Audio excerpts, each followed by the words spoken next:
ताकतवर तरीन हुकूमत है बकौल ख्वाजा आसिफ साहब के कि हाइब्रिड रिजीम है, फिर इकोनॉमी ठीक क्यों नहीं हो रही? मल्टीनेशनल कंपनीज चाय चली आ रही हैं। इसमें कोई खबर नहीं है अब किसी के लिए कि पाकिस्तान अपने 78 सालों के बदतरीन इकोनॉमिक साइकिल से गुजर रहा है। और हुकूमत पाकिस्तान अगर आपको ये बोले कि भाई मईशत अच्छे से जा रही है, देख लो ना स्टॉक्स कहाँ जा रहे हैं।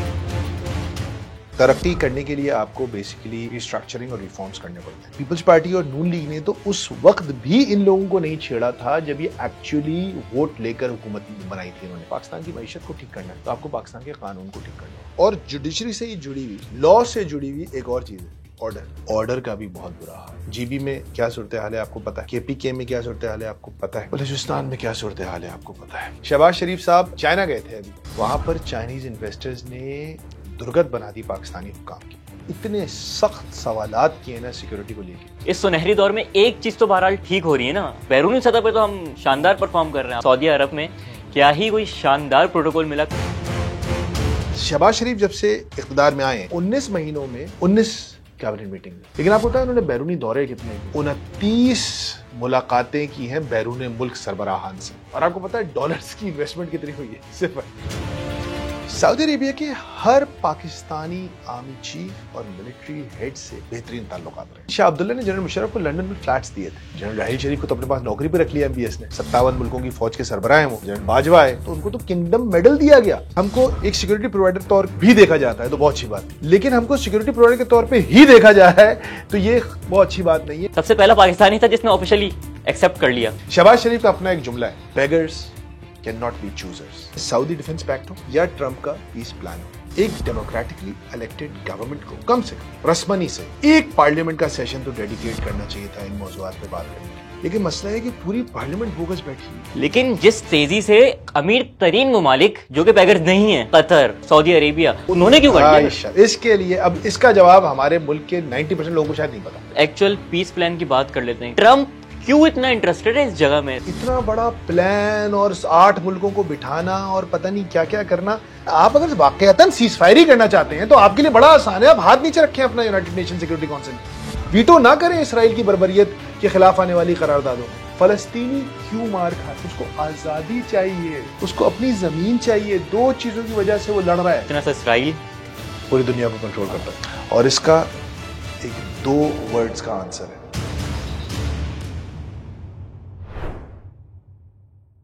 सर न्यूज़ चैनल्स आजकल देखें तो हुकूमत पाकिस्तान हमें बता रही है कि ये पाकिस्तान का सुनहरा तरीन दौर शुरू हो गया, मतलब हर महाज पे खुशहाली है। वो अपने दौरे दिखाते हैं और तमाम तर चीज़ें, लेकिन एक चीज़ समझ में नहीं आ रही, ये कैसा सुनहरी दौर है कि मल्टीनेशनल कंपनीज जाए चली आ रही हैं? ये समझ ही नहीं आ रहा। आप प्रॉक्टर एंड गैम्बल की बात कर जी जी जी। इसके एक मिक्स्ड रिस्पॉन्स है मिनहाज। एक रिस्पॉन्स तो ये है कि जो बड़ा ऑब्वियस है कि आपकी जो इकोनॉमिक कंडीशन है वो ख़राब है। इसमें कोई खबर नहीं है अब किसी के लिए कि पाकिस्तान अपने 78 सालों के बदतरीन इकोनॉमिक साइकिल से गुजर रहा है। एवरेज ग्रोथ 2% से भी कम है। फिर उसके ऊपर अभी IMF ने भी आपको दोबारा थोड़ी सी चाबी भरी है कि भैया तुमने $11 बिलियन का डेटा गलत रिपोर्ट किया इम्पोर्ट का।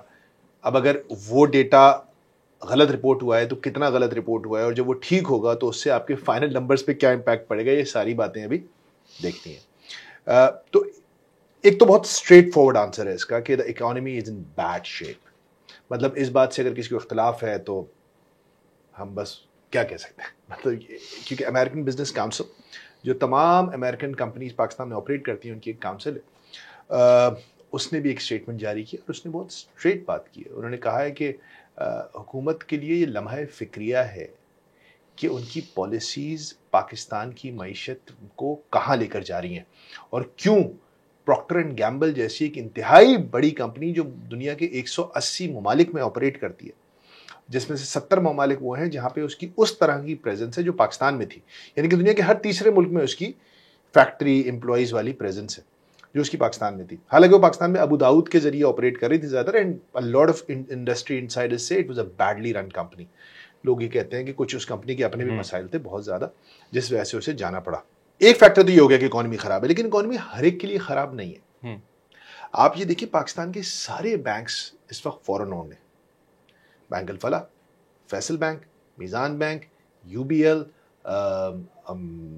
HBL, सारे बड़े बड़े बैंक आपके जो बहुत फिनोमिनल प्रॉफिट्स दिखा रहे हैं इस वक्त, जिनका मार्केट कैप ट्रिलियंस में जा रहा है, वो सब फॉरेन ओन्ड है और वो लोग कहीं भी नहीं जा रहे, वो आराम से बैठे हैं, मजे हैं उनके, उनकी पांचों उंगलियां घी और सर कढ़ाई में। तो डिपेंड ये भी करता है कि आप किस इंडस्ट्री या किस फील्ड में हैं। तो ऑब्वियसली ये बात बिल्कुल वाज़ेह है कि पीएनजी शायद जिस सेक्टर में ऑपरेट कर रही थी, जहां पे मार्जिन्स कम है ना, जब इकोनॉमी कमजोर पड़ती है तो जो लो मार्जिन के ऑपरेटर्स होते हैं या लॉस मेकर ऑपरेटर्स होते हैं वो भाग जाते हैं। जैसे जब जुनैद इकबाल आए थे तो उन्होंने करीम की बात की थी कि करीम के मार्जिन ही खत्म हो गए थे पाकिस्तान में। उनकी $1 की राइड थी, उन्होंने वो $1 की राइड बनाई थी 140 रुपए 150 रुपए के हिसाब से जब वो लॉन्च हुए थे। अब वो $1 300 रुपए का हो गया, लेकिन लोगों की क़ुव्वत खरीद तो हिसाब से नहीं बढ़ी। तो इस वजह से हमने कभी करीम का नाम लिया, असल में सोशल, इस हवाले से मैं आपका इस पे ओपिनियन जानना चाह रहा हूँ। आपने कहा इकोनॉमी सही नहीं है, स्ट्रेट फॉरवर्ड चीज़ है। सोशल मीडिया में एक चीज़ ये आ रही है कि चलो एमएनसी जा रही है, लेकिन करीम और इनड्राइव जैसी कंपनीज तो यांगो और इनड्राइव बिल्कुल आ रही है। लेकिन इसके लिए आपको स्टार्टअप इंडस्ट्री को समझना पड़ेगा। अजीब बेवकूफ़ाना कभी कभी तो अजीब बेवकूफ़ाना किस्म का बिजनेस मॉडल होता है इन स्टार्टअप्स का। They burn cash, they just burn cash to get consumers. ये कंज्यूमर्स ऑन बोर्ड करने के लिए पानी की तरह पैसा बहाते हैं, और फिर जब एक वक्त आता है कि जब ये पैसा के दरिया खुश्क हो जाता है तो ये बोरिया बिस्तर लपेटते हैं और घर चले जाते हैं। पाकिस्तान में भी आपने ऐसा बहुत सारी B2C कंपनी के साथ देखा, जैसे आपने एयरलिफ्ट को देखा, स्विवल को देखा, स्टार्टअप्स थे, पैसा बहाया पागलों की तरह। फिर मतलब ये कोई बहुत अच्छे बिजनेस मॉडल्स नहीं है, ये कोई जो कन्वेंशनल बिजनेस मॉडल के उस लिहाज से। तो हाँ, हो सकता है यांगो आई भी हो, लेकिन मैं बड़ा ही सरप्राइज दूंगा अगर यांगो पैसे बना रही होगी, और मैं बहुत ही सरप्राइज दूंगा अगर इनड्राइव कोई पैसे बना रही है। कंटेंट क्रिएटर्स के पास 3 तरीकों से पैसा आता है, मोनेटाइजेशन, स्पॉन्सरशिप्स और फंडिंग। फंडिंग हमारे पास है नहीं, और आपने ये भी नोट किया होगा कि रफ्तार की अक्सर वीडियोस पर कोई स्पॉन्सर्स नहीं होते। इसके 2 रीजंस हैं। एक तो ये कि स्पॉन्सर्स को लगता है कि रफ्तार जो कंटेंट बनाता है वो बहुत खतरनाक होता है, इसलिए वो हमसे दूर रहते हैं, और दूसरा हमें भी उनके करीब जाते हुए खतरा महसूस होता है। तीसरा, मोनेटाइजेशन। पाकिस्तानी कंटेंट को जो रेट्स मिलते हैं बहुत कम होते हैं, यानी कि 1000 व्यूज पे कोई 200-250 रुपए। और दूसरा मसला ये है कि जिस तरह का कंटेंट हम बनाते हैं वो कंटेंट बनाना बहुत मुश्किल होता है, क्योंकि उसमें बहुत मेहनत लगती है, रिसर्च करनी पड़ती है, किताबों को छानना पड़ता है। इसलिए हम डेली ब्लॉगर्स की तरह रोजाना की 2-2, 3-3 वीडियोस अपलोड नहीं करते। ये तो थे 3 रिवायती ऑप्शंस, लेकिन एक चौथा ऑप्शन भी है, आप। इसलिए अब रफ्तार पेट्रियन पर भी जा रहा है, जहां आप हमारे न्यूज रूम का हिस्सा बन सकते हैं। आप देख सकते हैं कि हम कैसे टॉपिक्स चूज करते हैं, रिसर्च करते हैं, आपस में लड़ते हैं, कीमे के समोसे खाते हैं, और सबसे गैर अहम चीज ये कि मुझ नाचीज से भी आप मुलाकात कर सकेंगे। हर चीज की एक कीमत होती है, और सच की भी एक कीमत है, जो रफ्तार पिछले कई सालों से अदा कर रहा है। लेकिन हमें अब आपके साथ की जरूरत है। और हुकूमत पाकिस्तान अगर आपको ये बोले कि भाई मईशत अच्छे से जा रही है इस वजह से कि भाई देख लो ना स्टॉक्स कहाँ जा रहे हैं, तो आप क्या बोलेंगे? देखिए, ये बहुत ही इंटरेस्टिंग सिचुएशन है। पाकिस्तान की जो स्टॉक मार्केट है, इसमें जो एक्टिवली ट्रेडेड तगड़ी कंपनीज है, जिसमें असल में काम होता है, जो KC 100 इंडेक्स है, PSX 100 इंडेक्स है, ये कोई 100 कंपनीज हैं, ठीक है, या आप बहुत इसको फैला लें जिसमें सट्टा वट्टा वाली कंपनी तो 125-130 कंपनीज हैं। ये जो इंडेक्स है ना, जो 1,60,70,000 रुपए बोल रहा हूँ, एक पॉइंट्स पे है अभी, वो उन 100 या 120 कंपनीज को रिप्रेजेंट करता है। वो 100 और 120 कंपनीज जिनका टोटल मार्केट वैल्यूएशन मेरे ख्याल से 40-50 अरब डॉलर हुआ है अभी जाके इस रैली के बाद। 40-50 अरब डॉलर, यानी कि पाकिस्तान की कुल इकोनॉमी इन बुरे हालात में, इन खराब हालात में भी 411 अरब डॉलर है GDP जो है, उसका 10% आपकी स्टॉक मार्केट है। तो ये बिल्कुल हो सकता है मिनहाज के मईशत का 10% हिस्सा अच्छा परफॉर्म कर रहा हो। जैसे उसमें बहुत बड़ा हिस्सा बैंक्स का है, बैंक्स अच्छा परफॉर्म कर रहे हैं, आपको पता है। उसके इंडेक्स में बहुत बड़ा weightage oil and gas companies का है, आपको पता है वो अच्छा परफॉर्म कर रही हैं, वो हमेशा अच्छा परफॉर्म करते हैं। इसमें एक बहुत बड़ा हिस्सा आपका सीमेंट्स का है, अच्छा परफॉर्म कर रहे हैं। तो ये बिल्कुल मुमकिन है कि मतलब जब खुदा न खास्ता, मैं बड़ी सख्त मिसाल दूंगा मिनाज, कि अगर किसी शख्स को किसी चीज़ की कोई बीमारी हो जाती है, जैसे किसी का गला ख़राब है या किसी को कोई पेट में तकलीफ़ है, तो उसका मतलब उसके टांग हाथ पैर तो काम कर रहे होते हैं ना। तो पाकिस्तानी मईशत की, स्टॉक मार्केट पाकिस्तानी मईशत की वो टांग है, वाहिद टांग रह गई है जो काम कर रही है। बाकी जिस्म में हर जगह मसाइल है, वो एक टांग बेचारी काम कर रही है। आप कहते हो यार कैसे जा रही है भाई, क्योंकि वो एक टांग अभी ठीक है, अल्लाह उसे महफूज रखे। तो इसका मकसद बिल्कुल ये नहीं है कि जिस्म तवाना और ताकतवर है और सेहतमंद है। ठीक है, एंड व्हाट अबाउट डॉलर? वो तो नीचे आया है। हाँ, डॉलर नीचे आने में हमारा कोई कमाल नहीं है। हमारे डॉलर इनफ्लोज नेगेटिव के नेगेटिव ही है। एफडीआई पिछले साल के मुकाबले में, देखो डॉलर दो तीन तरीके से आता है ना। एक्सपोर्ट्स में आप बेचते हैं डॉलर, चीज़ें मंगवाते हैं, डायरेक्ट इन्वेस्टमेंट आती है, फॉरेन डायरेक्ट, जिसको एफडीआई कहते हैं, या फिर रेमिटेंसेस के जरिए डॉलर्स आता है। पाकिस्तान की मईशत का शुरू से मसला ये रहा है कि हम डॉलर्स खाते ज़्यादा हैं और कमाते कम हैं। हमारा मसला शुरू से ये रहा है, इस वक्त भी वही मसला है। आपके पास डॉलर्स के जो 3 सोर्सेज है, उसमें से एक्सपैट्स जो रेमिटेंसेज है, वर्कर्स रेमिटेंसेज है, अगर आप उसको हटा दें तो वो फालिज ज़्यादा है बाकिया दोनों डिपार्टमेंट्स। एफडीआई नेगेटिव 40% है पिछले साल के मुकाबले में, और ये वो साल हैं जब ऑलरेडी बहुत, पिछले साल भी बहुत कम ही थी, लेकिन उसके मुकाबले में भी 40% नेगेटिव है एफडीआई। स्टॉक मार्केट की इस रैली में बिल्कुल गोरों का पैसा नहीं है, मतलब कोई फॉरेन इन्वेस्टमेंट नहीं है। और तीसरी चीज जिसकी मैं बात करना चाह रहा था, एक तो ये तो आपका हो गया एफडीआई। एक्सपोर्ट्स भी इस पहले क्वार्टर में 4% नेगेटिव है। ट्रेड बैलेंस यानी कि इंपोर्ट और एक्सपोर्ट का जो फर्क है वो तकरीबन 9 अरब डॉलर से ज्यादा बढ़ गया है।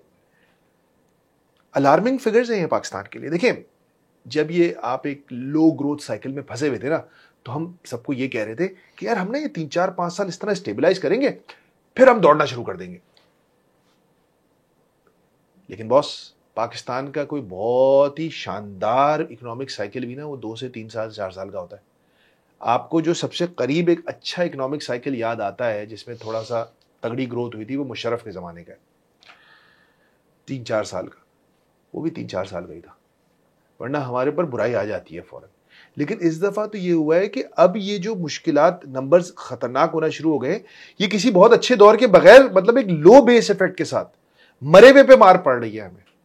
सो दिस इज वेरी अलार्मिंग। और उसके ऊपर से आईएमएफ का ये सवाल करना कि आपने 11 बिलियन डॉलर्स के इंपोर्ट नंबर्स गलत रिपोर्ट किए हैं। अब पता नहीं ये बदनीयती पे गलत रिपोर्ट किए हैं या किसी की गलती है, कोई छोटी मोटी गलती तो है नहीं, अच्छी खासी बड़ी गलती है। तो it remains to be seen कि एक्चुअली हो क्या रहा है। बट इकोनॉमिकली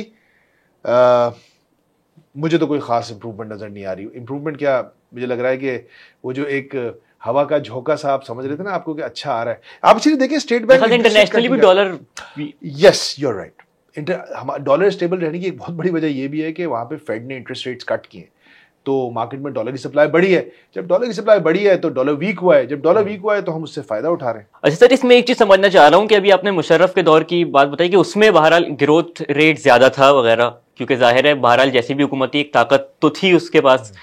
तो अभी तो सर एक और ताकतवर तरीन हुकूमत है बकौल ख्वाजा आसिफ साहब के, कि हाइब्रिड रिजीम है, तो फिर इकोनॉमी ठीक क्यों नहीं हो रही? बहुत ही अहम सवाल कर किया है तुमने। देखिए, तरक्की करने के लिए आपको बेसिकली रिस्ट्रक्चरिंग और रिफॉर्म्स करने पड़ते हैं। रिस्ट्रक्चरिंग और रिफॉर्म्स के लिए आपको कानून की हुक्मरानी चाहिए होती है और पॉपुलैरिटी चाहिए होती है, 2 चीज़ें चाहिए होती हैं। आपको पता है आपके मुल्क में कि पावर मैप के ऊपर 2-3 बड़े बड़े इलाके हैं जिन पे 2-3 बड़ी बड़ी क़ुव्वतों की कंट्रोल है। आप बात करेंगे एग्रीकल्चर की तो पीपल्स पार्टी वाले उसके ऊपर किस तरीके से एक्ट करते हैं, वो कहते हैं इसको नहीं हाथ लगाएं। आप बात करते हैं रियल एस्टेट की तो आपको पता है हमारे मुल्क की मिलिट्री एस्टैब्लिशमेंट उसके साथ अलाइंड है, उन फोर्सेस के साथ, उनको कुछ नहीं आप रिफॉर्म और रिस्ट्रक्चर कर पाते। और तीसरी जो सबसे बड़ी है वो रिटेलर्स हैं जो बिल्कुल ही मज़ा का खेज़ किस्म के टैक्सेस देते हैं इस मुल्क में। मतलब जो नंबर्स वो रिपोर्ट करते हैं और जो टैक्स देते हैं वो मज़ा का खेज़ है, मजाक है मतलब। तो उसको वो नून लीग के साथ अलाइंड है। मसला ये है कि ये इन मतलब चले आर्मी तो कोई वोट नहीं लेती, लेकिन पीपल्स पार्टी और नून लीग ने तो उस वक्त भी इन लोगों को नहीं छेड़ा था जब ये एक्चुअली वोट लेकर हुकूमत बनाई थी इन्होंने 2008 में या 2013 में। उस वक्त भी इनको छेड़ने की हिम्मत नहीं की थी। तो इस वक्त जब इनकी पॉपुलैरिटी मतलब इतनी अनपॉपुलर गवर्नमेंट शायद पाकिस्तान की तारीख में मिनहाज मैंने तो शायद नहीं देखी है जब से मैं जर्नलिज्म कर रहा हूँ पिछले 22 साल से। तो इस किस्म की गवर्नमेंट से ये तो बिल्कुल उम्मीद ही रखी नहीं जा सकती कि कोई रिफॉर्म्स करेंगे। और जब कोई रिफॉर्म नहीं करेंगे, देखिए मिलिट्री एस्टैब्लिशमेंट खुद रिफॉर्म नहीं कर सकती। देखिए ना, मुशर्रफ साहब भी नहीं कर सके थे ना, उन्होंने काफ लीग की जरूरत थी उनको, इसीलिए वो कुछ जिस दिन उन्होंने एक पॉपुलर फिगर बनने की ठानी उस दिन वो अपने हाथ पैर कटा के बैठ गए थे ना, कुछ नहीं कर पाए वो 2002 के बाद। जो थोड़ा बहुत उन्होंने काम किया वो 99 से 2002 ही किया। इलीगल हुकूमत थी, गैर कानूनी गैर आईनी हुकूमत थी, लेकिन जो थोड़ी बहुत उन्होंने चीजें हिलाई थी उस जमाने में हिलाई। 2002 के बाद तो हमारे यहाँ ये जो डिक्टेटरशिप्स भी होती है इनका भी कोई 2-3 साल का ही एक गोल्डन पीरियड होता है, उसके बाद सब कुछ वैसे ही हंसी खुशी पुराने तनख्वाह पर चलने लग जाता है। तो द पॉइंट इज कि इनके पास लेजिटिमेसी नहीं है, पॉपुलैरिटी नहीं है कोई सख्त फैसले करने की। और दूसरी बहुत अहम बात, अली हसनैन साहब हैं, लम्स में पढ़ाते हैं, उनका एक पूरा इसके ऊपर रिसर्च है। उन्होंने बहुत अच्छी बात की। उन्होंने बोला कि अगर पाकिस्तान की मईशत को ठीक करना है तो आपको पाकिस्तान के कानून को ठीक करना होगा। The sanctity of a contract. जब मैं और आप बिजनेस डील करते हैं मिनहाज, तो एक कॉन्ट्रैक्ट करते हैं ना, ऐसे ही उस कॉन्ट्रैक्ट की पासदारी कौन यकीनी बनाता है? जुडिशरी, अदालतें हाँ। कानून नाफिज करने वाले इदारे और बेसिकली अदालतें। कि अदालतों के पास आप जाते हैं, भाई मिनहाज ने मेरा हक मार लिया, मैं कोर्ट में गया, कोर्ट ने जाके बोला ठक भाई गलत है सही है जो भी है फैसला हो गया। पाकिस्तान की जुडिशरी तबाही के जिस गड्ढे में जाकर गिर चुकी है अब पिछले 1 साल में कमोबेश, we are seeing the worst era of Pakistan's judiciary since our independence probably। मतलब ये मैं नहीं कह रहा, मैं कोई लीगल एक्सपर्ट नहीं हूँ, लीगल एनालिस्ट नहीं हूँ, लॉयर नहीं हूँ, बैरिस्टर नहीं हूँ, आप किसी से ही पूछ लें। जिस किस्म की हरकत और सकनात हो रही हैं, और यहाँ पे मैं एक और चीज़ जो बहुत इंपॉर्टेंट है और मुझे समझ नहीं आता कि हमारे जो ताकतवर हल्के हैं, एस्टैब्लिशमेंट है, वो ये बात क्यों भूल जाती है कि ये जो भी जजेस अभी इंस्टॉल किए जा रहे हैं, ये हो सकता है इस वक्त उनकी बात सुन रहे हैं, लेकिन ये उनके जजेस नहीं हैं, ये नून लीग या पीपल्स पार्टी के जजेस हैं। इसीलिए आप देख रहे हैं कि पेशावर हाई कोर्ट में फिर भी रिलीफ मिल रहा है इन्हीं हालात में भी। और यही हमने देखा कि जो इसका सबसे बड़ा केस इन पॉइंट बिल्कुल माजी करीब का, जस्टिस फाइज ईसा। जस्टिस फाइज ईसा एक नून लीग अलाइंड जज थे, हुदैबा पेपर मिल से लेकर उन्होंने हर उस केस में नवाज शरीफ और PMLN के हक में फैसले दिए। अब जब नवाज शरीफ इस्टेब्लिशमेंट के खिलाफ हुए तो उन्होंने जनरल फैज को रगड़ दिया फैजाबाद धरना केस में, क्योंकि उनका किबला जाती अमरा था। तो उन्होंने अपने किबले की तरफ देखा, किबला का रुख पलट गया, उन्होंने उसके हिसाब से नमाज पढ़ना शुरू कर दी। लेकिन जब किबले का रुख वापस पिंडी की तरफ हुआ, जाती उमरा वापस पिंडी की तरफ रुख कर लिया, तो दोबारा उस तरफ हो गए। तो ये पिछले 7-8 सालों का एक बहुत बड़ा केस इन पॉइंट है कि दीज जजेस एंड इवन जर्नलिस्ट, ये भी आपको देखना पड़ेगा, जर्नलिस्ट की भी एक बड़ी फड़ है। बहुत चंद लोग हैं जिन्होंने प्रिंसिपली अपने स्टैंड्स को इंटैक्ट रखा, जैसे मती है या असद है, Shahzad Iqbal is one of them, जिन्होंने एक प्रिंसिपल्ड स्टैंड रखा है अपना और एक उसूल के ऊपर सहाफत की है। वरना आप ज्यादातर जर्नलिस्ट को भी देखें, वो कोई प्रिंसिपल वो देखते मेरी पार्टी कहाँ जा रही है, प्रो या एंटी है। हाँ, वो पार्टी प्रो थी तो हम प्रो हैं, पार्टी एंटी हो गई तो हम एंटी हो गए। मतलब इसकी बहुत बड़ी मिसाल, इस पे हम आगे चल के बात भी करेंगे कि वो अभी जो ट्रंप के पीस प्लान के ऊपर बहुत सारे पाकिस्तानी सहाफियों ने जिस तरह से दिफा किया है ट्रंप का, it just goes to show you. और ये वही लोग थे कि जब मोहम्मद बिन सलमान 2019 में पाकिस्तान आए तो जमाल खशोगी की तस्वीरें अपने डीपी पे लगा ली थी इन्होंने। ये वही लोग हैं। तो इससे ये बिल्कुल वाज़ेह बात है, and this is something very important for the establishment to look at and see कि ये हम एक प्रॉब्लम को से डील करने के लिए एक और प्रॉब्लम खड़ा कर चुके हैं, जो कि बिल्कुल बिल्कुल सामने खड़ा हो रहा है आपके कि ये फिर आएगा। द गुड थिंग, देखिए मैं आपको एग्जांपल देता हूँ। इमरान खान साहब के ज़माने में ना बाबर सत्तार क्रिटिक थे इमरान खान गवर्नमेंट के, और इमरान खान की हुकूमत ने बड़ी कोशिश की थी इनको रोकने की कि ये नहीं अपॉइंट हो इस्लामाबाद हाई कोर्ट में, लेकिन he was a thorough gentleman, a proper जज and a man of character. आज आप देखें, इमरान खान ने जिस जज की मुखालिफत की थी, इमरान खान की पीटीआई ने, आज वही जज, मैं ये नहीं कहूंगा कि इमरान खान के कॉज के लिए खड़ा हुआ है, लेकिन इस वक्त वो जज हवा के रुख के साथ उसका रुख नहीं बदला, वो वहीं खड़ा रहा अपने रुख पे। So this is something very important that establishment needs to look at कि भाई ये जो लोग आ रहे हैं, बैठ रहे हैं कुर्सियों पे तो बैठ गए।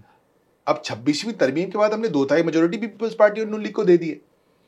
तो अब ये जो जजेस हैं, ये जो भी लोग हैं, ये इनके लोग हैं, ये अपने अपने लोगों को इंस्टॉल कर रहे हैं, ये अपने आप को सिक्योर कर रहे हैं। जैसे 18वीं तरमीम की जब बात होती है तो जरदारी साहब ने, उस वक्त लग रहा था बहुत कुर्बानी का बकरा बन गए वो, लेकिन उन्होंने बेसिकली सिंध को सिक्योर किया था। सही बात। जरदारी साहब is a master of that.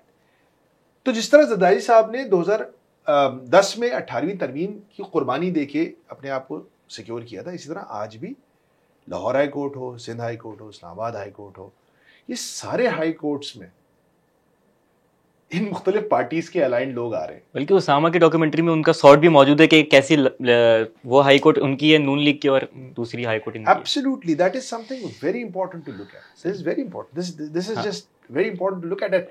And जब इस तरह के कॉम्प्रोमाइज लोग, जिनका मकसद मुल्क में कानून आईन की हुक्मरानी नहीं होगा, बल्कि एक मखसूस पार्टी या उसके मफादात का तहफ़्फ़ुज़ करना होगा, उधर कौन इन्वेस्टमेंट करेगा? आप फॉरेन इन्वेस्टर्स बुला रहे हैं।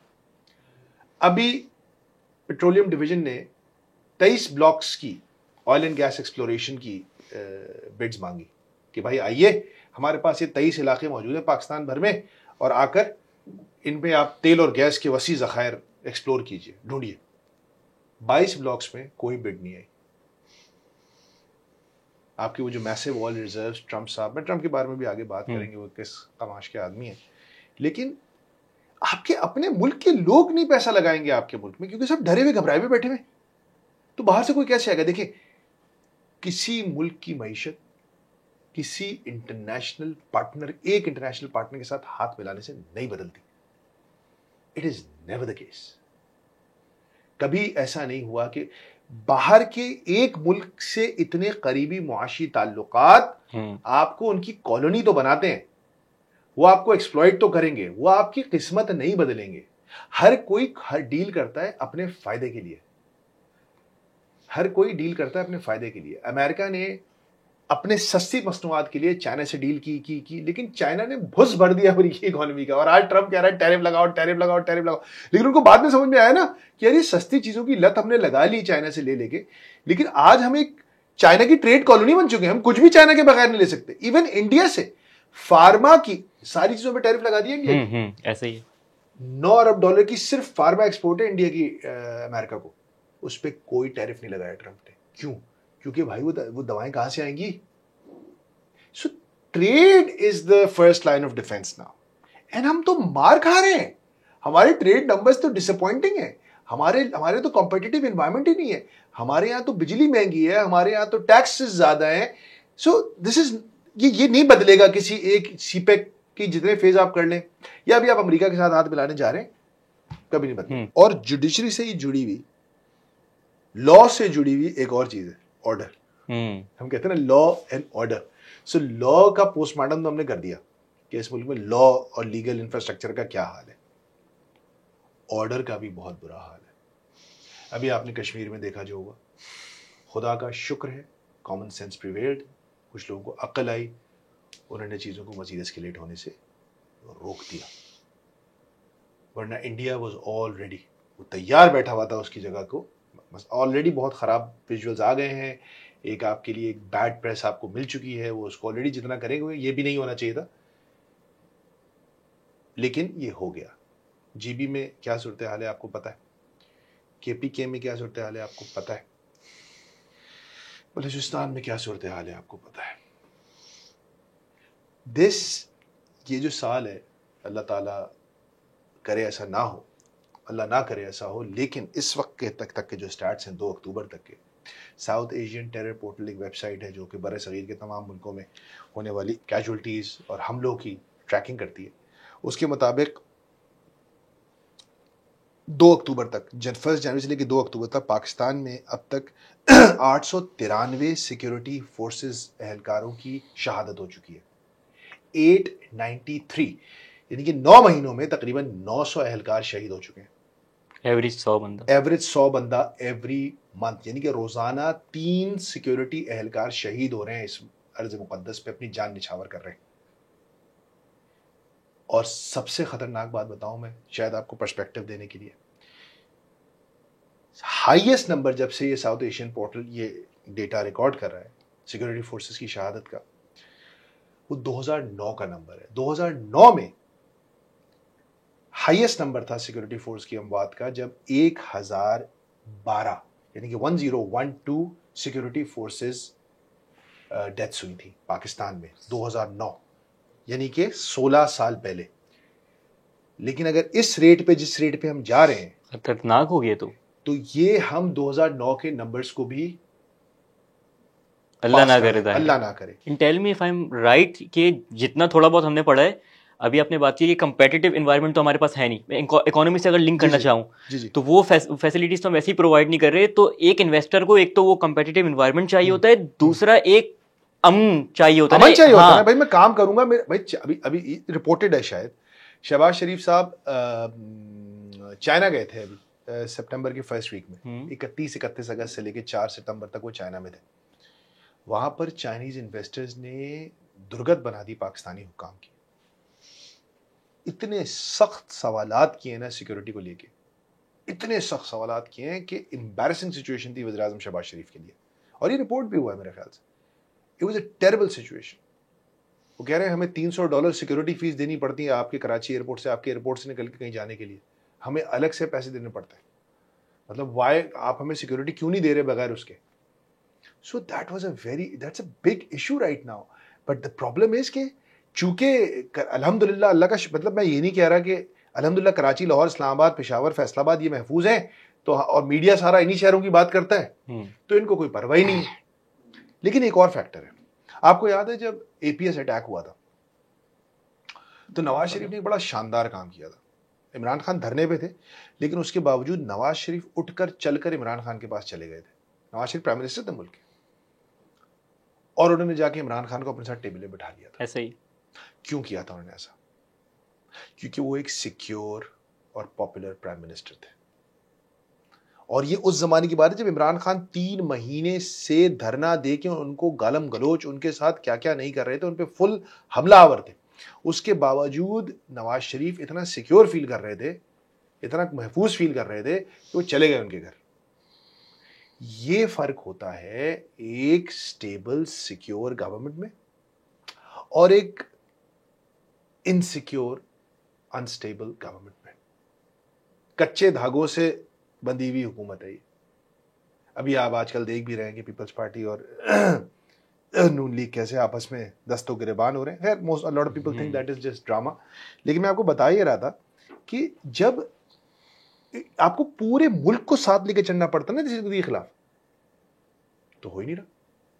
सिक्योरिटी फोर्सेस अकेले कभी दहशतगर्दी को खत्म नहीं कर पाएंगे, ये खुद वो याद जानते हैं और ये बात वो अक्सर ब्रीफिंग्स में कहते हैं कि पूरे मुल्क को मिलकर करना पड़ेगा। लेकिन द प्रॉब्लम है कि पाकिस्तान इस वक्त फ्रैक्चर्ड है।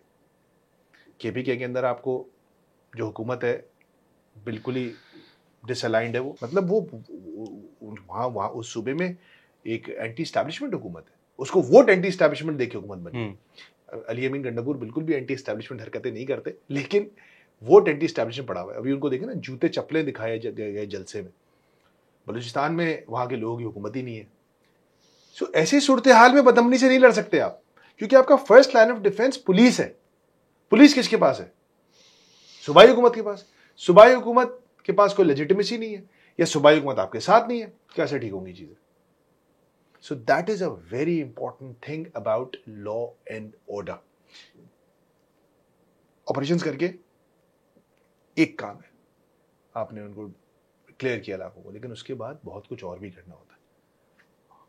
और वो करने की ना इस्तेताद है, ना शायद नीयत है इस हुकूमत की। अच्छा सर, लोग हमारे बड़े मासूम हैं, वो बोल रहे हैं कि चलो मईशत या तमाम तर चीज़ें तो एक तरफ, इस सुनहरी दौर में एक चीज़ तो बहरहाल ठीक हो रही है ना, सिफारती सतह पर, बैरूनी सतह पर तो हम शानदार परफॉर्म कर रहे हैं। आपने देखा होगा कितने इतने दौरे तो शायद ही कभी हुए होंगे तवातुर से जितने अब हो रहे हैं। ऊपर से आप देखेंगे सऊदी अरब में क्या ही कोई शानदार प्रोटोकॉल मिला, कभी किसी को ऐसा प्रोटोकॉल मिला होगा। तो लोग बोल रहे हैं कि कम से कम सिफारती सतह में तो हम लोग शानदार परफॉर्म कर रहे हैं। What's your take on this?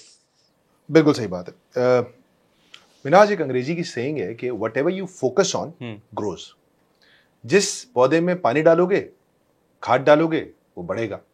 अब आपको मजे का स्टार्ट बताता हूँ। ये मैं पिछले, जब आप आए भी थे अभी, तो हम जब बैठे हुए तो मैं यही रिसर्च कर रहा था, और जो एक मैंने कुछ नंबर्स आपके लिए आपकी खिदमत में पेश कर रहा हूँ आप सबकी, कि शहबाज शरीफ साहब 8 फरवरी के बाद जो इख्तियार में आए हैं, उन्होंने अपनी काबीना के साथ 19 या 20 मीटिंग्स की हैं। 57 मेंबर काबीना जो है, जो मुल्क के एक्सचेकर पे अरबों रुपए जिसकी कॉस्ट है, और 29 मुलाकातें की हैं बैरून मुल्क सरबराहान से।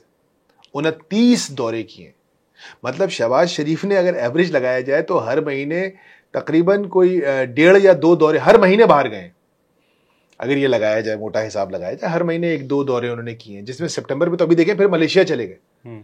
सितंबर में वो दोहा गए, चाइना गए, अमेरिका गए, लंदन गए, और अब मलेशिया चले गए। ये एक महीने में 5 दौरे कर लिए उन्होंने और एक कैबिनेट मीटिंग की इस महीने में।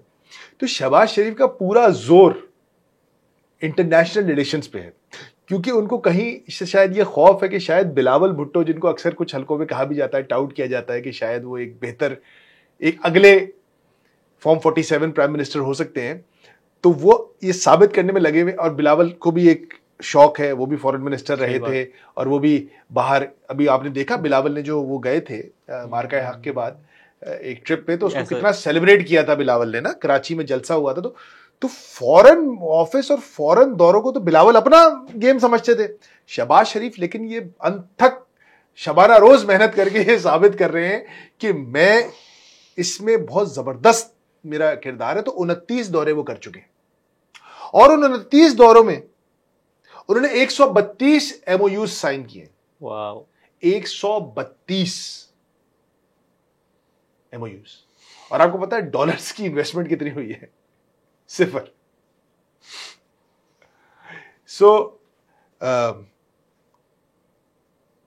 कराची की लिंगों में एक मिसाल होती है कि खाया पिया कुछ नहीं, गिलास थोड़ा 12 ने।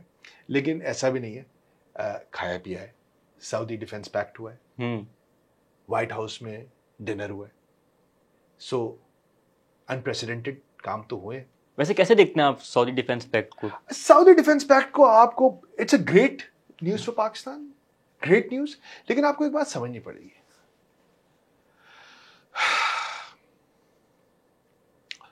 सऊदी अरेबिया के हर पाकिस्तानी आर्मी चीफ और मिलिट्री हेड से बेहतरीन ताल्लुकात रहे। शाह अब्दुल्ला, अल्लाह उनको गरीक रहमत करे, और जनरल मुशर्रफ साहब, उनका भी इंतकाल हो गया। लेकिन शाह अब्दुल्ला ने जनरल मुशर्रफ को लंदन में फ्लैट्स दिए थे। General Musharraf was a dictator, लेकिन उन्होंने उनको पर्सनल फ्लैट्स दिए थे। क्यों देते हैं आप? जब दोस्ती होती है या रिलेशनशिप बनाना चाह रहे होते हैं। उसके बाद कियानी साहब आए। कियानी साहब के बारे में मुझे कोई खास मालूमात नहीं है कि उनको क्या मिला या नहीं मिला, लेकिन जनरल राहिल शरीफ को तो अपने पास नौकरी पे रख लिया MBS ने, और अभी तक वहीं मौजूद हैं। 57 मुल्कों की फौज के सरबराह हैं वो। उसके बाद जनरल बाजवा आए। जनरल बाजवा भी बहुत ही अच्छे ताल्लुकात एंजॉय करते थे MBS के साथ। उनको तो किंगडम मेडल दिया गया, highest honour of the Saudi government. आखिरी दिनों में जब वो जा रहे थे 2-4 महीने पहले, आखिरी जो दौरा किया, किंगडम मेडल दिया गया जनरल बाजवा को भी। और अब जनरल नासिर मुनीर हैं। तो आपको एक बात समझनी पड़ेगी कि सऊदिया के पाकिस्तानी मिलिट्री के साथ जनरल ज़िया के ज़माने से, इवन उससे पहले से, बड़े स्ट्रॉन्ग रिलेशंस रहे हैं। तो ये गवर्नमेंट टू गवर्नमेंट से ज़्यादा गवर्नमेंट टू मिलिट्री रिलेशंस हैं, कंट्री टू कंट्री से ज़्यादा कंट्री टू मिलिट्री रिलेशंस हैं। और सऊदी अरेबिया और पाकिस्तान के दरमियान एक अनकहा या अनरिटन मुआहिदा तो हमेशा से मौजूद है। गल्फ वॉर में भी हम जब 91 की गल्फ वॉर हुई, इराक ने हमला किया, तो हम सऊदिया में मौजूद थे। और हमारी फोर्सेस वहाँ डेपुटेशन पे भी दोनों मुल्कों के फौजी आपस में आते जाते लेकिन कुछ तो लिया होगा ना, मतलब इतना बड़ा मुआहदा कर रहे हैं हम, उनके डिफेंस इत्तेहादी बने हैं, कुछ तो फाइनेंशियली कुछ क्या हासिल कर सकते हैं बेसिकली? इसमें दो चीजें मिनहाज, इसमें एक चीज तो ये है कि इस वक्त सऊदी अरब ने सिर्फ एक पॉस्चरिंग की है, मेरे ख्याल से एक डिप्लोमेटिक पॉस्चरिंग है ये, जिसमें सऊदी अरेबिया ने इजराइल को एक पैगाम दिया है, कोई है कि क्या हम, हाँ सही देख रहे हो ये है मेरे पास। So it's a good thing for Pakistan कि पाकिस्तान को एक सिक्योरिटी प्रोवाइडर के तौर पे देखा जा रहा है। लेकिन ये बुरी बात भी है कि पाकिस्तान को एक सिक्योरिटी सिर्फ एक मतलब अगर पाकिस्तान को भी देखा जा, मतलब होता ना कि हमको एक सिक्योरिटी प्रोवाइडर के तौर पे भी देखा जाता है तो बहुत अच्छी बात थी, लेकिन हमको सिक्योरिटी प्रोवाइडर के तौर पे ही देखा जा रहा है तो ये बहुत अच्छी बात नहीं है, क्योंकि हमें कुछ इकोनॉमी को भी ग्रो करना है। हमें पाकिस्तान की मिलिट्री एस्टैब्लिशमेंट और पाकिस्तान के पास जहाज़, तैयारे, न्यूक्लियर बॉम्ब, टैंक्स, ज़बरदस्त फौजी सब है, लेकिन हमारे पास 25 करोड़ और लोग भी हैं जिनको हमने खिलाना पिलाना है, तालीम देनी है, सेहत देनी है, रिसर्च करनी है, उसके लिए मईशत को चलाना है। मिनहाज, शायद हमने एक और पॉडकास्ट में, पता नहीं तुम्हारे साथ या इब्राहिम के साथ, ये बात पहले भी कर चुका था। आज ये जो बॉब वुडवर्ड की किताब है ना, वॉर, ये बड़ी इंपॉर्टेंट है आज की पॉडकास्ट के लिए, क्योंकि मैं इसमें से दो चीज़ें ऐसी कोट करूंगा जो बहुत इंपॉर्टेंट है लोगों के लिए, मिडल ईस्ट को समझने के लिए। सऊदी अरेबिया का पाकिस्तान पे बहुत ज़बरदस्त, पाकिस्तान की मिलिट्री के साथ और पाकिस्तान के ऊपर स्ट्रेटेजिकली बड़ा ज़बरदस्त रिलायंस है। कोई मतलब ये कोई ढकी छुपी बात नहीं है, ये किताब छपी हुई है, वॉर, बॉब वुडवर्ड की बड़ी बेस्ट सेलिंग बुक है। इसके पेज 271 पे Lindsey Graham, by the way, Lindsey Graham जो एक बड़े प्रो इजरायली सेनेटर हैं, बड़े शदीद ज़ायनिस्ट लॉबी के वो हैं, वो MBS से मिले उनको ये राज़ी करने के लिए कि वो इसराइल के साथ अब्राहम अकॉर्ड साइन कर लें। ये 7 अक्टूबर के बाद का सीन है। वो लॉबिंग करने जा रहे थे कि इसराइल और सऊदी अरेबिया के दरमियान ताल्लुकात बेहतर हो जाएं, तो उस पर उन्होंने फ्लैट आउट मना किया। MBS ने कहा कि इतना गुस्सा है मेरी सड़कों पे गज़ा को लेके, मैं नहीं कर सकता ये, मतलब साइन नहीं कर सकता ये अकॉर्ड उस वक्त तक। फिर उसी दौरान उनकी गुफ्तगू के दौरान सऊदी ने कहा कि मैं ऑयल से शिफ्ट करने की सोच रहा हूँ, तो मुझे यूरेनियम एनरिच करना है न्यूक्लियर पर्पसेस, पावर के लिए।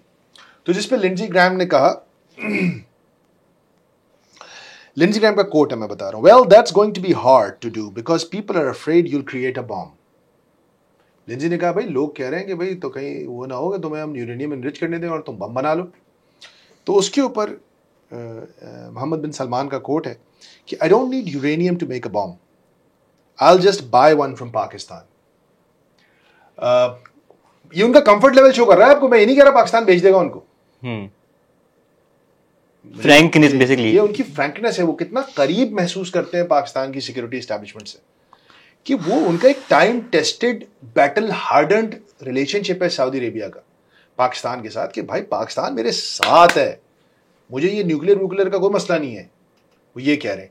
और मेरे ख्याल से, हालांकि ये लिखा हुआ नहीं है, लेकिन ये डिफेंस पैक्ट भी एक मैसेजिंग थी इसराइल के लिए कि पार्टनर बैक ऑफ, पीछे हटो, पीछे हट जाओ, मुझ पर हमला तुम वो नहीं कर सकते जो तुमने कतर के साथ किया। हाँ, यू कांट टच मी, मेरे पास सिक्योरिटी है।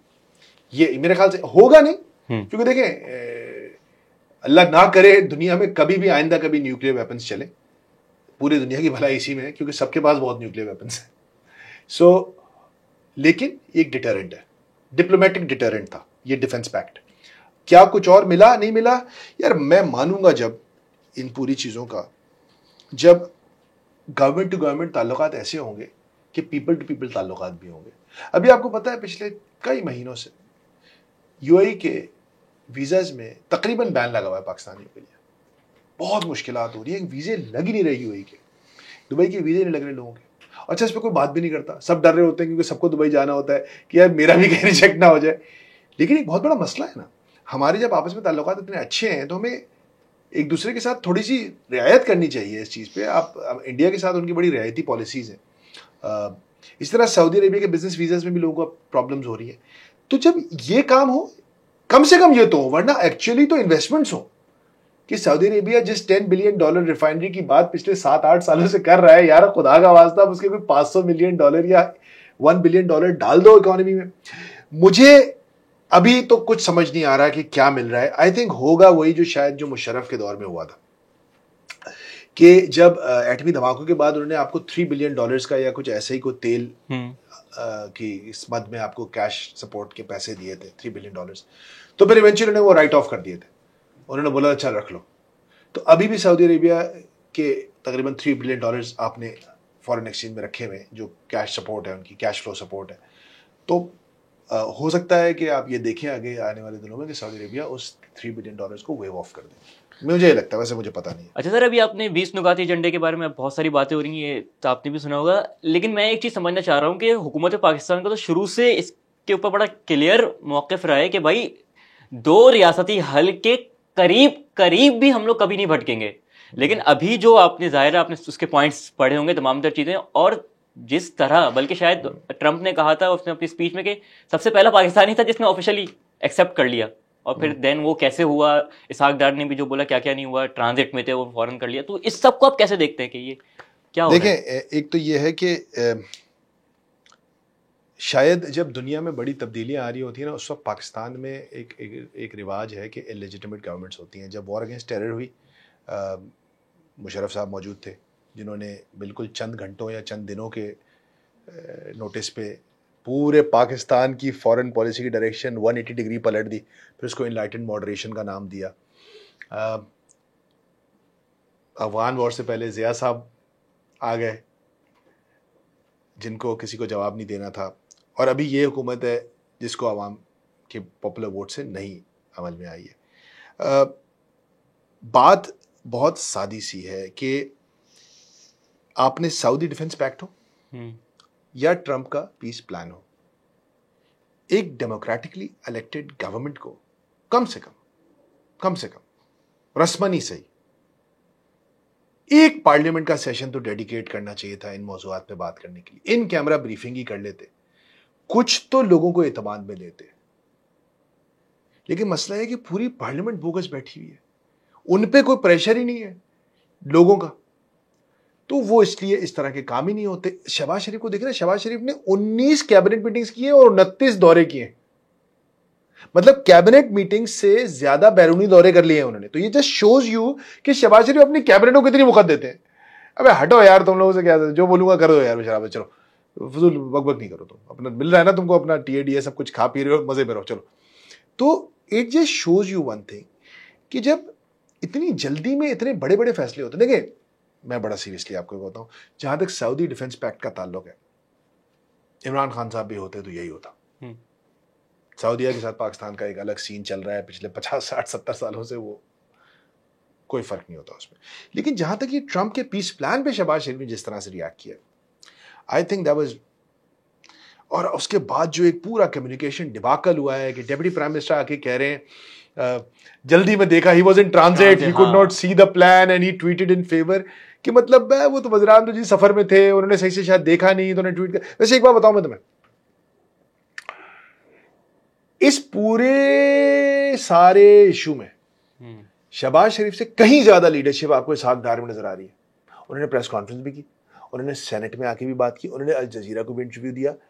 इसहाक डार एटलीस्ट फायर फाइटिंग तो कर रहे हैं, नजर तो आ रहे हैं कोई बात करते हुए। अब आपको इख्तलाफ हो सकता है, इत्तफाक हो सकता है, अलग बात, लेकिन एटलीस्ट वो भाग तो नहीं रहा बंदा। वो एटलीस्ट कुछ तो एस्पिरेशंस की, आवाम की एस्पिरेशंस के मुताबिक बात करने की कोशिश कर रहा है कि यार ठीक है ये हो गया था, लेकिन फ्रस्ट्रेटेड भी है, गुस्से में भी है, घबराए हुए भी हैं, लेकिन सामना कर रहे हैं।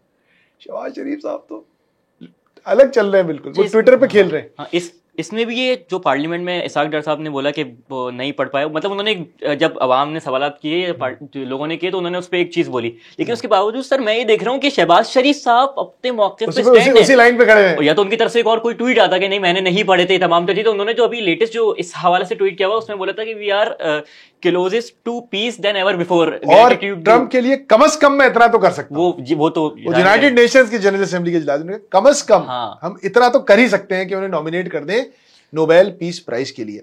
शहबाज शरीफ का अपना एक जुमला है, और क्या ही सितम ज़रीफ़ी किस्मत है कि इस वक्त वो जुमला उनसे ज्यादा किसी पे सादिक नहीं आता। Beggars can not be choosers. चाहे वो इकोनॉमी हो, चाहे वो लेजिटिमेसी हो एज अ पॉपुलर गवर्नमेंट या चाहे वो इंटरनेशनल सपोर्ट हो, हर जगह हर तरफ से अल्लाह के नाम पे दे दो। वो इतने मजबूर कर ही नहीं सकते, beggars can't be choosers. Shahbaz Sharif साहब के पास ये रोम ही नहीं है कि वो कुछ कर सकते हैं। अभी लोग पता नहीं क्या क्या बातें करते हैं, ये होगा वो नोटिफिकेशन, कोई नहीं। शहबाज शरीफ साहब खुदा का खौफ करें, he is the most compliant prime minister in the history of Pakistan. वो फिरोज खान नून वून भी पीछे रह गए उनसे, आई चुंदरीगर भी बहुत स्पाइन वाले आदमी थे। मतलब ये Junejo was a much stronger prime minister than Shahbaz Sharif. So maybe Jamali even, you know, recent history में जफरुल्लाह खान जमाली थे, शायद वो भी इनसे कुछ ज्यादा स्पाइन वाले प्राइम मिनिस्टर थे। शहबाज शरीफ साहब तो बेचारे कोई चूज करने की पोजीशन में नहीं है इस वक्त। सर आपने बोला बेगर्स कांट बी चूजर्स, एक चीज मेरे जहन में आ रही है इस हवाले से, तो बिल्कुल फिट बैठ रहा है कि भाई पाकिस्तान में इनके हाथ में कुछ नहीं है, गुर्बत भी है, तमाम तर चीजें, बेगर्स हैं अगर उन्हीं ये जुमले के अकॉर्डिंग। लेकिन जिस तेजी से अमीर तरीन ममालिक जो कि बेगर्स नहीं है, for example Qatar, for example Saudi Arabia, दूसरे ममालिक जो हैं उन्होंने भी तो ये पीस प्लान इस तरह से एक्सेप्ट कर लिया, तो उन्होंने क्यों कर लिया? इसके लिए अब इसका जवाब हमारे मुल्क के 90% लोगों को शायद नहीं पता। इसके लिए आपको मिडिल ईस्ट की पॉलिटिक्स के एक बहुत ही खतरनाक किरदार के बारे में जानना होगा, इख्वानुल मुस्लिमून। हमास, बहुत सारे लोग ये भूल जाते हैं कि 2006 या 2007 में एक इलेक्शन जीतकर उसने गज्जा में हुकूमत बनाई थी। आप समझ रहे? जिसके फौरन बाद से इजराइल ने वहां का ब्लॉकेड लगा दिया, जमीनी, समुद्री, हर तरह का। वेस्ट बैंक में कुछ नहीं करता इजराइल, वहां पे फॉर्म 47 की हुकूमत है। यहां पर सारा जुल्म सितम, जबर, ब्लॉकेड, कर्फ्यू, बमबारी कहां होती है? सिर्फ यहां पे होती है, क्योंकि हमास इलेक्शन जीतकर इख्तिदार में आई थी। और ये इसी किताब का पेज 220, अब आप कहेंगे बार बार इस किताब को कोट कर रहा हूं, आपके सवाल का जवाब इस कोट में मौजूद है। नेक्स्ट, उस वक्त सेक्रेटरी ऑफ स्टेट थे अमेरिका के Blinken, Anthony Blinken. Next, Blinken flew in the United Arab Emirates to meet with president Sheikh Mohammed bin Zayed al Nahyan, known as MBZ, the head of the royal family and a former UAE Air Force general. Hamas must be eliminated, the 62-year-old MBZ said. That is how the Arab world looks at Hamas. ये एक factual चीज है। They look at Ikhwan and Hamas as the biggest threats to their region. इसीलिए cc को install किया गया, जिसके बारे में MBS अपनी बायोग्राफी के अंदर उनको कोट करता है, वो बेन हबर्ट के, वो कह रहे हैं कि सिसी को आप बोलो सुबह बोलो शाम को हटा दूंगा उसको। Sisi is so much in control of Mohammed bin Salman. Sisi किसको हटा के आया था भाई? मुर्सी को, राइट? मुर्सी कौन था? इख्वान का हेड था, जिसको कत्ल कर दिया गया, जिसको फांसी दे दी गई। तो ये चीज समझने के लिए आपको मिडिल ईस्ट की पॉलिटिक्स समझ पड़ेगी। वहां पर हमास और इख्वान, नो बाबा no, it's a big no for both. ये वो एक मसला है जिसपे इजिप्ट, अच्छा बाय द वे थोड़ा सा कतर का डिफरेंट स्टैंस था इस बारे में। कतर का स्टैंस थोड़ा सा मुख्तलिफ है टुवर्ड्स हमास एंड इख्वान, वो उनके से उतना नहीं खौफजदा है। सही। लेकिन यूएई और केएसए और इजिप्ट और जॉर्डन ऑफ कोर्स, ये सब, ये चारों पांचों मुल्क बिल्कुल एक पेज पे। और अब बात करते हैं तुर्की की। आप तुर्की का नाम लेना भूल गए। हाँ, सही। अवामी हिमायत याफ्ता अर्दोगान, ये बड़ा यूनिक केस है, क्योंकि तैयब अर्दोगान वो वाहिद डेमोक्रेसी है जो इस अलायंस का हिस्सा है। पाकिस्तान में भी इस वक्त ट्रू डेमोक्रेसी तो नहीं है, शहबाज शरीफ साहब, ठीक है ना, वो पाकिस्तान नहीं है, क्योंकि पाकिस्तान के अंदर एक इस वक्त एक अजीब सी सिचुएशन है, वो खुद कह रहे हैं डिफेंस हाइब्रिड है। तो एक प्रॉपर डेमोक्रेसी है टर्की, जहां पे एर्दोगान एक पॉपुलर फिगर है, लेकिन वो हुकूमत में हैं, लेकिन उन्होंने भी साइन अप किया है। लेकिन इसको देखने के लिए आपको एर्दोगान की कुछ हरकतें देखनी पड़ेंगी उन्होंने पिछले 1 साल में की है मिडल ईस्ट में। उन्होंने बशार अल असद को उड़ाकर वहां अहमद शरा को इंस्टॉल करवाया है। अहमद शरा वो आदमी है जिसके ऊपर पता नहीं 30 लाख या पता नहीं कितने लाख डॉलर की बाउंटी थी, और अभी वो यूएन के इजलास में खिताब किया उसने। पता नहीं कहते हैं हिस्ट्री में पहली बार कोई सीरियन प्रेसिडेंट यूएन में खिताब किया है, ऐसा कुछ हुआ है। तो वो इतना महबूब लीडर है मगरबी अमेरिका का। और देखें आपको पैलेस्टाइन के लोगों को आने की इजाजत नहीं मिली यूएन जनरल असेंबली के इजलास में, अमेरिका ने वीजे नहीं दिए उनको, ऐसा ही अहमद शरा को दे दिए जो कि आईसिस का लीडर था, लोगों की गर्दनें काटता था। उस बंदे को मिल गया वीजा, वो यूनाइटेड नेशन शूट पूट पहन के आ रहा है, लोगों से मिल रहा है, मुलाकातें कर रहा है, और पैलेस्टीनियन रिप्रेजेंटेटिव्स को नहीं मिला। लेकिन उसको लाया कौन इख्तिदार में? उसको लाया इख्तिदार में उर्दुगान साहब की हिमायत से लाया गया। एक और चीज, उर्दुगान साहब को जिस पे हमने हसन ने जो डॉक्यूमेंट्री भी की है नेक्सस, जिसमें हमने बात की है आज़रबाईजान, तुर्की और इसराइल के गठजोड़ की, उसमें हमने पूरा बताया है कि किस तरह से एक आज़रबाईजान और तिब्लिसी और तुर्की से होते हुए एक पाइपलाइन तुर्की के एक पोर्ट से एशकेलॉन पोर्ट जो इसराइल जाता है उस तक तेल पहुंचाती है। और ये पाइपलाइन इसराइल का 60% तेल सप्लाई कर, इसराइल के पास तेल नहीं है, इसराइल का सारा तेल आज़रबाईजान से आता है, क्योंकि और कोई अरब मुल्क उसको तेल नहीं देता। लेकिन वो तेल आज़रबाईजान से आता कहां से? तुर्की के पोर्ट से। और तुर्की के पोर्ट से वो तेल की सप्लाई चलती रही है। मिडल ईस्ट मॉनिटर ने, बाकी इदारों ने, हमने उस डॉक्यूमेंट्री में दिखाया भी था, तेल की सप्लाई चलती रही। वो नारे मारते रहे, बंद कर दिया, चीख कर दिया, वो कर दिया। उन्होंने क्यों किया आई डोंट नो, लेकिन आपको बता रहा हूं ये हुआ है। तो ये आपके लिए सरप्राइजिंग नहीं होना चाहिए कि एक उर्दुगान, जहां एक तरफ उन्होंने इसराइल, एक प्रो इसराइली, एक चले प्रो इसराइली ना कहें तो कम से कम एक फ्रेंडली गवर्नमेंट इंस्टॉल की है, सीरिया में हेल्प किया है, तेल दे रहे हैं, तो अब उन्होंने इस मंसूबे को भी बैक किया है। अच्छा सर, वैसे अब एक्चुअल पीस प्लान की बात कर लेते हैं कि ये क्या है, इसका मुस्तकबिल आप क्या देखते हैं, और वैसे ये ट्रम्प क्यों इतना इंटरेस्टेड है इस जगह में, तो ये सारा गेम है क्या? Very interesting point, but before that I want to conclude the last point कि देखिए पूरी दुनिया में एक रेस लगी हुई है ना। हमारी हुकूमतें हमारी इस्टेब्लिशमेंट की तरफ देखती हैं फॉर स्टेबिलिटी, और हमारी इस्टेब्लिशमेंट इंटरनेशनल इस्टेब्लिशमेंट की तरफ देखती है फॉर स्टेबिलिटी, और इंटरनेशनल इस्टेब्लिशमेंट कहां देखती है फॉर स्टेबिलिटी, उसके ऊपर अब बात करते हैं। ये जो पीस प्लान है ये उसी रिलेशनशिप का बच्चा है, उस रिलेशनशिप के नतीजे में वजूद में आया है।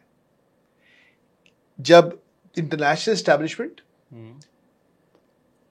के जो अब्बू हैं उनकी और इंटरनेशनल इस्टेब्लिशमेंट की आपस में ताल्लुकात और दोस्ती का नतीजा है ये पीस प्लान। इस पर बात करते हैं। देखिए, इसका एक चीज़ तो आप समझें जो अक्सर हम पाकिस्तान में बैठ के नहीं समझ पाते, क्योंकि हमारे यहाँ ग्लोबल पॉलिटिक्स हम फॉलो नहीं कर रहे, तो हमारे अपनी इतनी खप लगी पड़ी हुई है, रोज़ ही अपने मसाइल चल रहे हैं। देखिए, ट्रंप साहब इंक्रीजिंगली अंडर प्रेशर हैं। मैंने इसके बारे में शायद ट्वीट भी किया था कि ये एक बहुत बड़ा जलजिला आया है पिछले 3 महीनों में, 4 महीनों में, जब फ्रांस, यूनाइटेड किंगडम, कनाडा, इस जैसे इत्तेहादियों ने ट्रंप से राहें जुदा की हैं एक मेजर फॉरेन पॉलिसी इशू पर। ये दूसरी जंग अजीम के बाद से कभी नहीं हुआ था। कनाडा, ओ भाई, हम कोई लाइन नहीं टो करते अमेरिका की जो कनाडा टो करता है। हम तो फिर भी बहुत अमेरिका के साथ हॉट एंड कोल्ड चलते हैं। वो कनाडा तो यकजान दो कालिब है।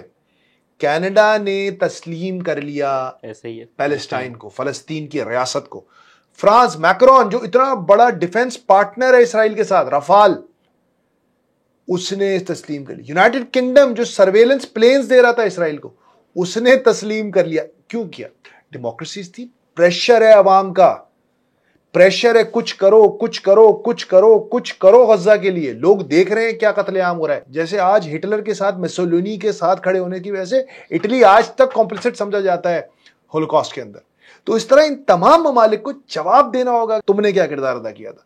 तो ये लोग अपने, ये कोई बहुत का जमीन नहीं जागा है, ये खौफजदा है कि यार कल को क्या पता हालात बदले, कोई इंटरनेशनल वॉर कोर्ट कुछ हो जाए तो हम फंसेंगे। तो ये उसको करने के लिए बैलेंसिंग एक्ट है, लेकिन अमेरिका वो भी नहीं कर रहा।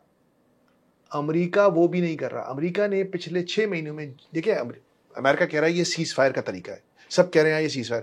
भाई सीज फायर का एक और तरीका भी तो था।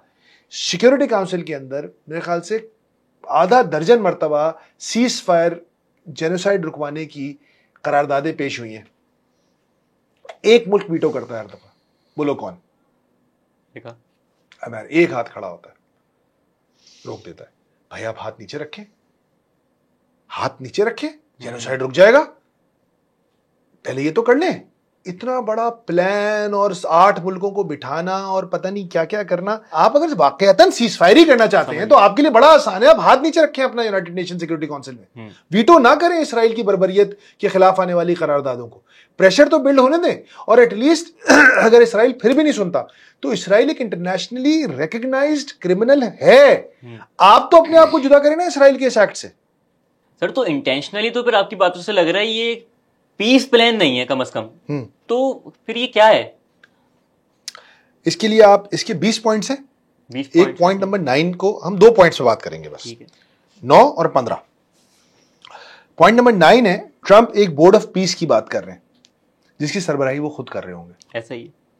उससे पहले मैं आपको चंद बयानात आप स्क्रीन पे लगा भी देंगे यकीनन। February 5 दिस ईयर, ट्रंप के मुंतखब होने के, सदर बनने के चंद हफ्तों के बाद, ट्रंप कहते हैं कि the president proposed on Tuesday that the US should own the Gaza strip, कि गाजा स्ट्रिप तो हमारी मिल्कियत होनी चाहिए, और जो ये 20-25 लाख लोग हैं यहाँ के, इनको मैं बात करूंगा इजिप्ट से और उर्दन से। यार हम इनको इतने पैसे देते हैं इजिप्ट और उर्दन को, यार इन लोगों को अच्छे से घर बना के वहां रखो, ये आप छोड़ दो, ये हम ओन करेंगे। 5 फरवरी, 10 फरवरी फॉक्स न्यूज को इंटरव्यू देते हुए ट्रंप कहते हैं, उसकी हेडलाइन है, I would own Gaza. In the meantime, I would own this. Think of it as a real estate development for the future. ज़ाती तौर पे कह रहे हैं, I would own Gaza. 8 अप्रैल, Trump calls Gaza incredible real estate and oceanfront property. Oceanfront property. Oceanfront. अरे यार समंदर के सामने वाला प्लाट है ये। उसके बाद July the 14th, Trump says Israel should not have given up the oceanfront Gaza. Gaza Strip, one of the worst real estate deals ever made. They gave up the oceanfront property, one of the worst deals ever made. क्यों छोड़ दिया था Israel ने? 2006-7 में withdraw कर लिया था। अच्छा, इसराइल ने 2006 में भी कब्जा किया हुआ था, तो फिर उससे पहले इसराइल, जब इलेक्शन हुए उससे पहले इसराइल पे प्रेशर डाला गया, इसराइल छोड़ के निकल गया। कह रहा है कौन छोड़ता है इतना अच्छी जगह? इसराइल ने बड़ी गलती की, छोड़ के चला गया। उसके बाद एक और साहब आते हैं बीच में, उनका नाम है बज़लेल स्मोट्रिच। ये इसराइली वजीर खजाना है। इसराइली वजीर खजाना टेल अवीव के एक इवेंट में बात करते हुए कहते हैं 18 सितंबर को, वो फरमाते हैं कि a business plan for developing Gaza was on President Trump's desk. और वो कहते हैं, उन्होंने कहा कि गजा की तामीर का, गजा के बारे में एक बिजनेस प्रपोजल ट्रंप की डेस्क पर मौजूद है, और वो कहते हैं कि हमने डेमोलिशन का काम कर दिया है। We have done the demolition phase. שאלה פשוטה, איפה מבחינתך צריך לקום היישוב הראשון ברצועה? אני מודה שלזה לא ציפיתי, אני מוכן להתחיל מהתוחמת הצפונית, אבל סתם, תדעו לכם, זה לא מצחיק, יש תוכנית עסקית, תקשיבו לי טוב, יש תוכנית עסקית שנבנתה על ידי האנשים הכי מקצועיים שיש, שנמצאת על השולחן של הנשיא טראמפ, לא בצחוק, את שלב ההריסה, यानी कि जो तोड़ फोड़ का काम था, तबाही बर्बादी का काम था, वो हम कर चुके, which is always the first phase of urban renewal, कि किसी भी जगह नई तामीरात करने से पहले वहां की जमीन को तख्तो ताराज किया जाता है, फ्लैट किया जाता है, वो तो हमने कर दिया है। तो अब वो जगह बिल्कुल तैयार है डेवलपमेंट के लिए। 30 सितंबर, अभी नेतन्याहू के साथ जो प्रेस कॉन्फ्रेंस की है ट्रंप साहब ने, कहते हैं I cannot believe Israel gave up Gaza's oceanfront property. और फिर going to the Trump's peace plan, वो अपने आप को खुद उस बोर्ड ऑफ पीस का हेड नामजद कर देते हैं, मजाक की तरह। मतलब ये कौन है ये लोग, 20 लाख लोग? मतलब ये क्या हो रहा है? इन लोगों को पहले आपने जानवरों से बदतर तरीके से कत्ल किया है, इनको आपने भूखा मार दिया है। वो ये सब क्यों करते हैं मिनाज? फलस्तीनी क्यों मार खा? उसको आजादी चाहिए, उसको अपनी जमीन चाहिए। दो चीजों की वजह से वो लड़ रहा है, उसको आजादी चाहिए और अपनी जमीन पर चाहिए। वरना वो कब के इजराइल तो कहता है चले जाओ मिस्र, इजराइल तो कहता है चले जाओ जॉर्डन, वो जाते नहीं है। ये पागल लोग हैं। कुछ लोग कहते हैं शायद चले जाएं, लेकिन आप समझे वो इतनी मार क्यों खा रहे हैं? क्योंकि वो आजादी चाहते हैं। और अगर आप उनको कह रहे हैं नहीं अब आपका नया बॉस मैं हूंगा ट्रंप, आप कौन होते हैं उनका बॉस बनने वाले? आप कैसे बन रहे? मतलब ये कौन सा कानून है दुनिया का जिसके तहत एक किसी और मुल्क का सरबरा इस तरह? देखिए ना, ट्रंप तो बड़े खतरनाक प्रेसिडेंट सेट कर रहे हैं। तो अब फिर तो रशिया यूक्रेन के ऊपर कब्जा करके कहता है मैं हूं अब इधर का प्रेसिडेंट। मोदी ने भी तो उन्हीं की उससे ट्राई मारी थी, वो तो उसको एम्बैरेसमेंट हो गई, हजीमत उठानी पड़ी। वरना मोदी भी तो इसी तरह के ख्वाब देख रहा है ना कि मैं कब्जा कर लूंगा जी पाकिस्तान पे और उसको अपना हिस्सा बना लूंगा। ये क्या है? ये कौन सी मैडनेस है? ये कौन सा कानून है? ये क्या बात है? हम किस तरह से इस तरह के किसी भी प्लान का हिस्सा बन सकते हैं जिसमें फलस्तीनियों की आजादी और उनकी जमीन? तुम समझ रहे ना, मुतवातिर मतलब छुपा नहीं रहे ट्रंप अपने इरादों को। मतलब वो कोई बहुत अच्छा, ट्रंप की एक बात है, वो अपने कुफर में सच्चे हैं। मतलब वो कोई ड्रामेबाजी नहीं करते कि बहुत शरीफ बन रहा हूं मैं, नहीं मैं तो फलस्तीनियों का बड़ा दिल में दर्द है, और फिर दर्द का बोल बोल के कब्जा कर ले और उसके बाद वहां पे प्लॉटिंग शुरू कर दे। नहीं, वो कह रहा है मुझे प्लॉट चाहिए। 5 फरवरी से बोल रहा है प्लॉट चाहिए, अभी तक बोल रहा है, कह रहा है बेहतरीन प्लॉट है यार, ये प्लॉट बड़ा प्यारा है यार, मैं ओन करूंगा इसको यार, कितने जबरदस्त यहाँ कसिनो बनेंगे, शर्मल शेख बना दूंगा इसको, हाई राइज बनाऊंगा। वो मुसलसल उसको एक ऐसा ही है property real estate development project के तौर पे देख रहा है और उस बात को छुपा नहीं रहे। और फिर वो आफ्टर 7-8 मंथ्स एक प्लान लाते हैं जिसमें वो खुद उस इलाके के बादशाह अपने आप को नामजद करते हैं। और उनका वायसराय कौन है? वो टोनी, आपका दोस्त टोनी। आपने तो टोनी का ऐसे नाम लिया जैसे नहीं, वो उसके कारनामे साडा कुत्ता तोड़ा कुत्ता टोनी। सही। Tony Blair will be the viceroy. अगर अमेरिका इंटरनेशनल एस्टैब्लिशमेंट है तो Tony Blair was the Shahbaz Sharif level of prime minister for America. वो उस सतह का कंप्लायंट प्राइम मिनिस्टर था। उसने बुश को बोला था तुम कुछ भी कर दो मैं तुम्हारे साथ हूं। उसने एक झूठ बोल बोल के इराक में लाखों मिलियंस ऑफ लोगों को कत्ल कर दिया। उस शख्स का जो मिडिल ईस्ट अभी 1 घंटे की फ्लाइट पे उसने बर्बादी की है, उसको आप ऑन बोर्ड ला रहे। How can we party to this? How can we support such a plan? खैर we have not supported it by the way. अब तो हमने बोल दिया कि ये वो प्लान ही नहीं है जिसकी हम बात करें। आई रियली एम थैंकफुल कि हमने ये बात कह दी, क्योंकि ये प्लान तो मतलब ये जो 20 पॉइंट्स हैं इसका तो कोई भी नहीं सपोर्ट कर सकते। इस 20 पॉइंट को कैसे सपोर्ट कर सकते हैं यार? अक्सर लोग ये बात कर रहे हैं मिनाज, भाई कुछ ना करके जेनोसाइड तो रुके। अच्छा, तो इसराइल जेनोसाइड रोकने के लिए उसकी मतलब आप इसराइल को एक और चांस देना चाह रहे हैं आप? अब अगर तो फिर क्या करेंगे आप? अच्छा, आपने ये कर दिया, फिर भी मारा इसराइल ने आपको। आपने ट्रंप को वहां का सदर भी बना दिया, किंग भी नामजद कर दिया, ब्लेयर को वाइसरॉय लगा दिया, और इसराइल का कब्जा भी खत्म नहीं हुआ और इसराइल ने मारामारी भी खत्म नहीं की। फिर आप क्या करेंगे? क्या लेवरेज है आपके पास? है जुर्मे ज़ईफी की सजा, मर्गे मफाजात।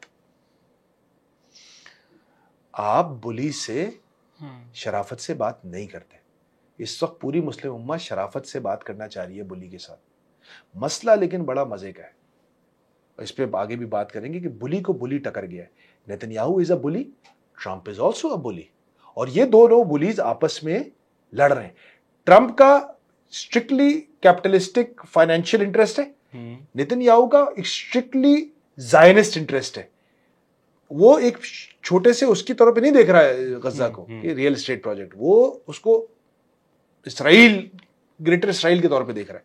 तो इस वजह से अब दोनों के मफादात टकरा रहे हैं।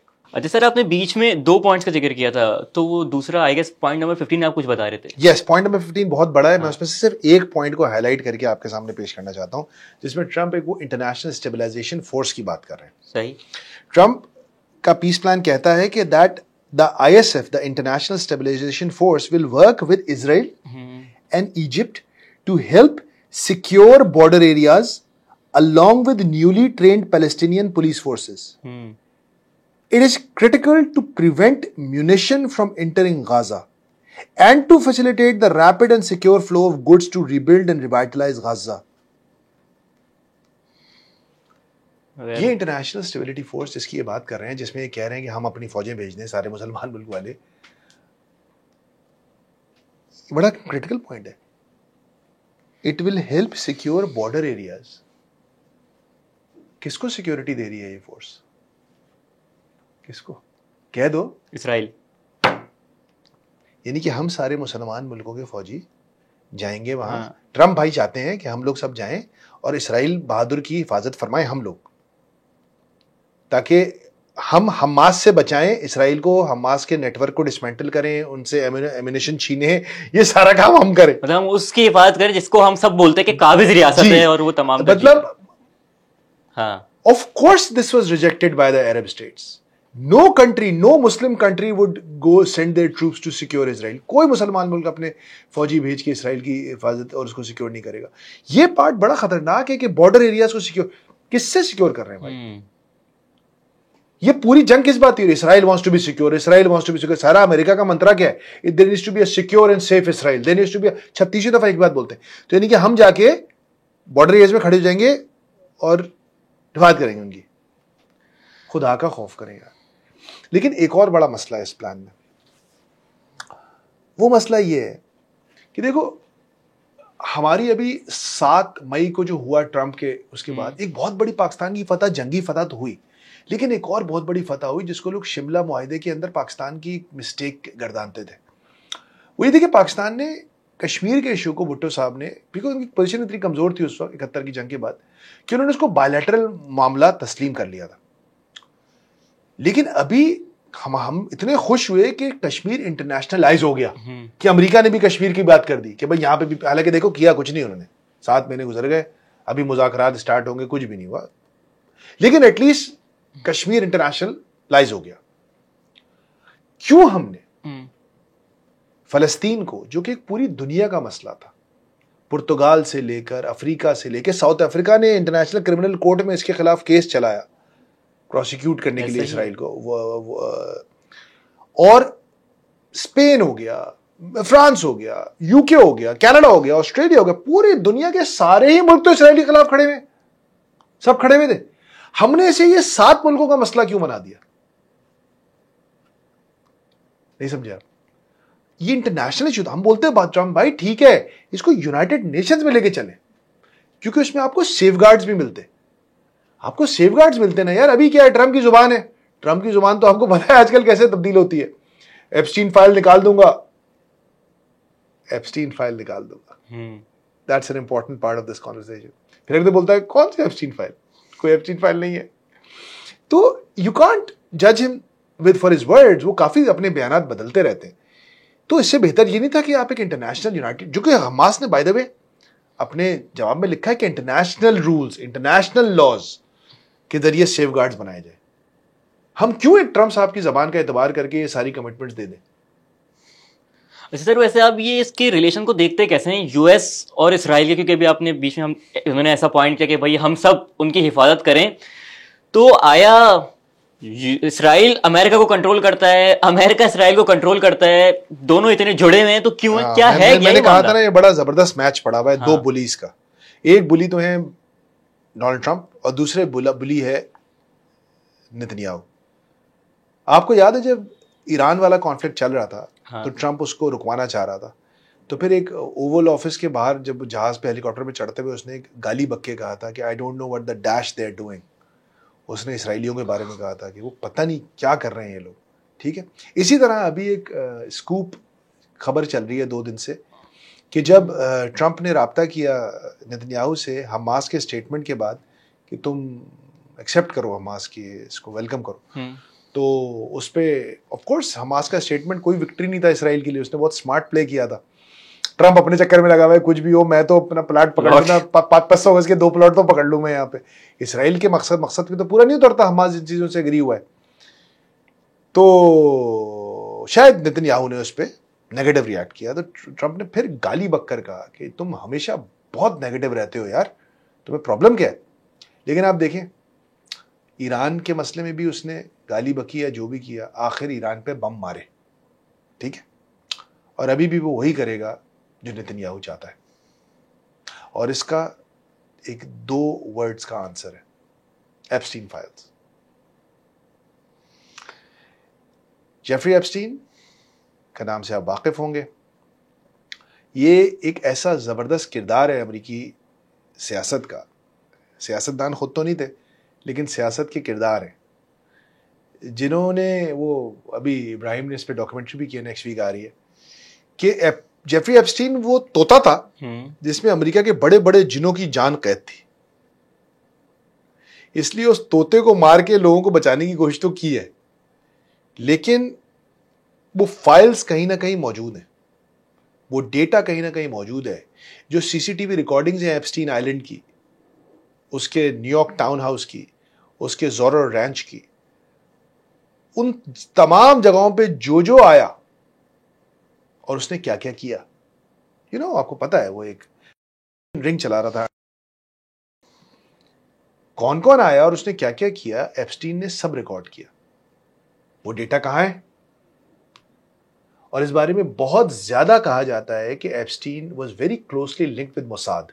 Jeffrey Epstein was very closely linked with Mossad, और आप उस डॉक्यूमेंट्री में डिटेल्स देखेंगे कि कितना क्लोज उसका वर्किंग थी। तो भाई आप समझते हैं पाकिस्तान में वीडियोस लीक होती हैं और पाकिस्तान में रिकॉर्डिंग्स होती हैं।